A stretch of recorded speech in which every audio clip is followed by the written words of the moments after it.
Bonjour à tous, ici Thomas Montigny à l'InfoSego et aujourd'hui je vais vous parler de la guerre non seulement en Ukraine, c'est mon 50e podcast et en même temps on souligne les 2 ans de la guerre en Ukraine qui s'est déroulé plusieurs choses justement.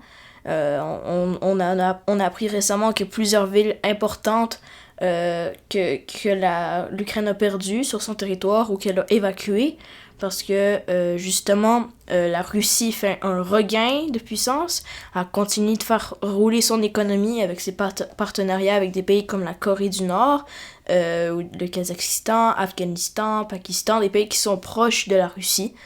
Et elle va aussi chercher des partenariats en Afrique et en Asie. Donc son influence est quand même assez présente, même si c'est en guerre.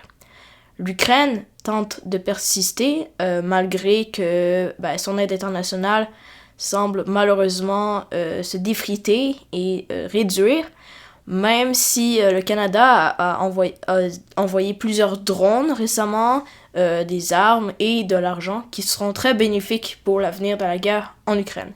Cependant, le Canada, c'est un des pays qui aide le moins selon son PIB, donc ça donne une mauvaise influence ou perception plutôt du Canada à l'international. Récemment, quelque chose qui a été déposé aujourd'hui, c'est que l'Hongrie a justement levé son veto pour que la Suède accède à l'OTAN. En fait, c'était le seul pays qui était contre ceci. Et là, son parlement a voté à 188 députés sur 199 pour l'adhésion de la Suède. Donc maintenant, la Suède, la Norvège et la Finlande, les 3 plus gros pays scandinaves, font partie de l'OTAN. On observe dans le conflit de l'Ukraine que les gens sont pas déçus, mais ils continuent de travailler, ils persistent.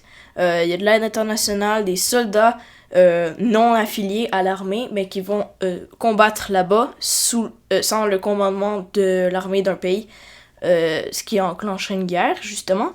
Mais il y a un support tout international, un appui, mais après 2 ans, on observe que malheureusement, ça diminue. On oublie un peu que ça fait plus de 730 jours que les Ukrainiens se battent. Il y a eu des changements au sein du gouvernement. La démocratie en Ukraine ne va pas très bien non plus parce que c'est tout le Volodymyr Zelensky qui prend les décisions.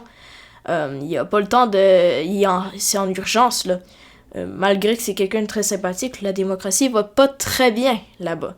On a entendu au cours des 2 dernières années que l'Ukraine avait fait une contre-offensive qui était puissante, mais là, malheureusement, la Russie regagne du terrain. Il y a aussi eu des changements au sein du gouvernement, comme je le disais, et en parlant de changement, il y aura une élection cette année.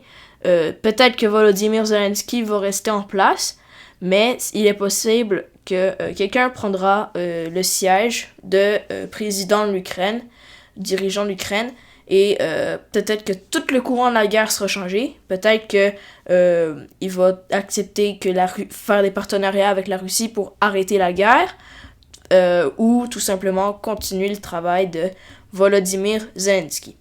On observe depuis la guerre froide, justement, que les pays d'Europe se battent contre la Russie.